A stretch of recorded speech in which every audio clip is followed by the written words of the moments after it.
Hello નમસ્કાર વિદ્યાર્થી મિત્રો, એનઆર એજ્યુકેશન યુટ્યુબ ચેનલમાં આપનું હાર્દિક સ્વાગત છે। આજના વિડીયોમાં આપણે ધોરણ 12 વિષય અર્થશાસ્ત્ર બોર્ડ પરીક્ષા 2025 માટે મોસ્ટ આઈએમપી પ્રશ્નો જોવાના છીએ, જે તમારી બોર્ડની પરીક્ષા માટે ઉપયોગી થશે। ચેનલમાં પહેલી વાર આવ્યો હોય તો ચેનલને સબસ્ક્રાઈબ કરી લેજો, વિડીયોને એક લાઇક કરી લેજો અને વિડીયો તમારા મિત્રો સાથે શેર કરી લેજો। તો ચાલો હવે આપણે આ વિડીયોને શરૂ કરીએ। અમારા સોશિયલ મીડિયાને ફોલો કરો, ટેલિગ્રામ અને વોટ્સઅપ ચેનલમાં જોડાવા માટે QR કોડને સ્કેન કરો। વિભાગ ડી, નીચેના પ્રશ્નોના મુદ્દાસર જવાબ લખો, દરેકના 3 ગુણ। એમાં પ્રશ્ન 1, આકૃતિ અને આલેખ દોરતી વખતે ધ્યાનમાં રાખવાની બાબતો જણાવો। પ્રશ્ન 2, કોમ્પ્યુટર અને ઇન્ટરનેટ ટેકનોલોજીના ભયસ્થાનો જણાવો। 3, આર્થિક વૃદ્ધિનો ખ્યાલ સમજાવો અથવા આર્થિક વૃદ્ધિ એટલે શું તેની મર્યાદા જણાવો। 4, માથાદીઠ આવકનો ખ્યાલ સમજાવો। 5, જીવનની ભૌતિક ગુણવત્તા એટલે શું, તેમાં કઈ બાબતોનો સમાવેશ થાય છે। 6, આર્થિક વિકાસનો ખ્યાલ સમજાવો। 7, રાષ્ટ્રીય આવકનો ખ્યાલ સમજાવો। 8, PQLI અને HDIની તુલના કરી બંનેમાંથી કયો શ્રેષ્ઠ નિર્દેશક છે, શા માટે।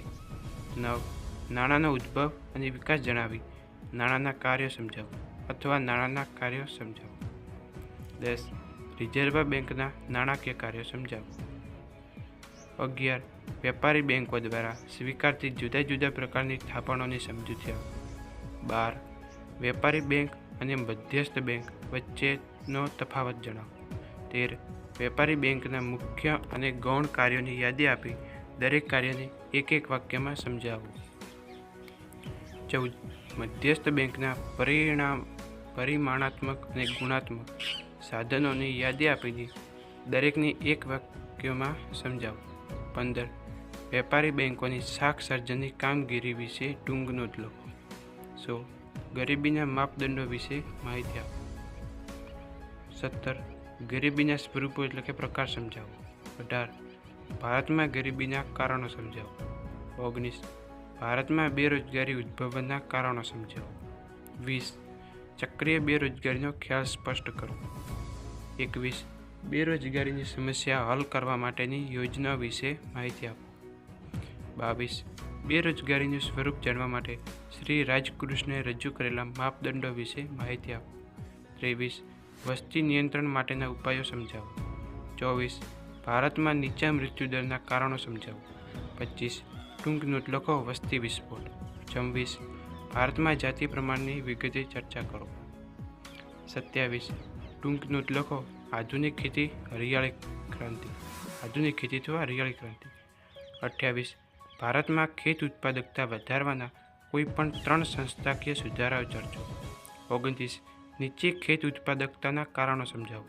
30, ટૂંક નોટ લખો, પાકની ફેરબદલી।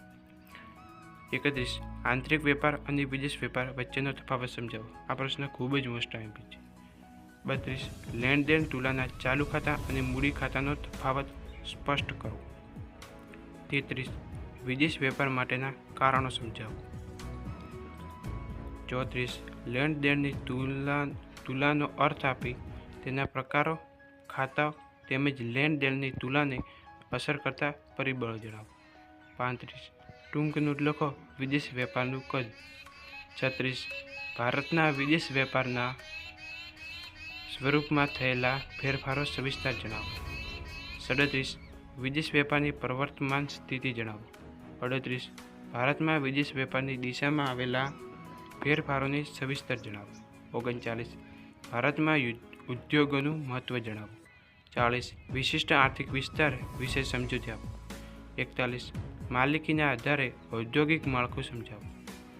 42, ઔદ્યોગિક વિકાસ માટે સરકારે લીધેલ પગલાઓ સમજાવો।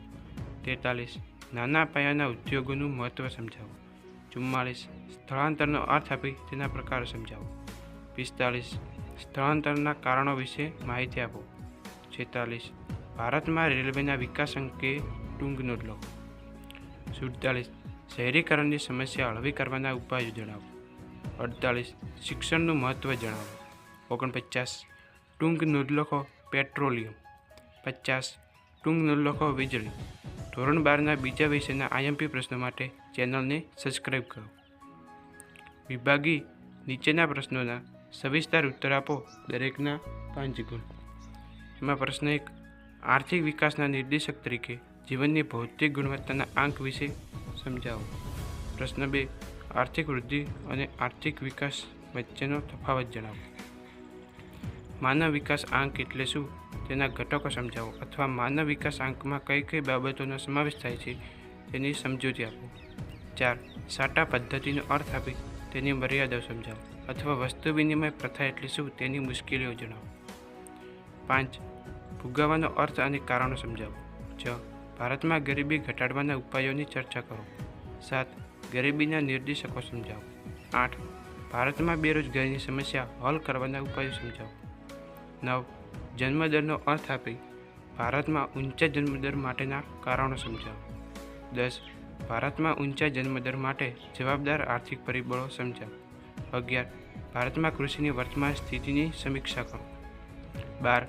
કૃષિ ઉત્પાદકતા વધારવાના ટેકનોલોજીકલ પરિબળો સમજાવો. 13. સ્થળાંતરનો અર્થ આપી તેની નકારાત્મક અસર સમજાવો. 14. સ્થળાંતરની અસરો સમજાવો. 15. શહેરીકરણની નકારાત્મક અસરો સમજાવો. 16. શહેરીકરણની હકારાત્મક અસરો સમજાવો. 17. શહેરીકરણની અસરો સમજાવો. Thanks for watching. અમારા સોશિયલ મીડિયાને ફોલો કરો. ટેલિગ્રામ અને વોટ્સઅપ ચેનલમાં જોડવા માટે QR કોડને સ્કેન કરો. વિડીયો ગમ્યો તો વિડીયોને લાઈક કરી લેજો. ચેનલમાં પહેલીવાર આવે તો ચેનલને સબસ્ક્રાઈબ કરી લેજો અને આ વિડીયો તમારા મિત્રો સાથે શેર કરી લેજો. તો મિત્રો, મળી આવે નવા વિડીયોમાં. ત્યાં સુધી જય હિન્દ, જય ભારત.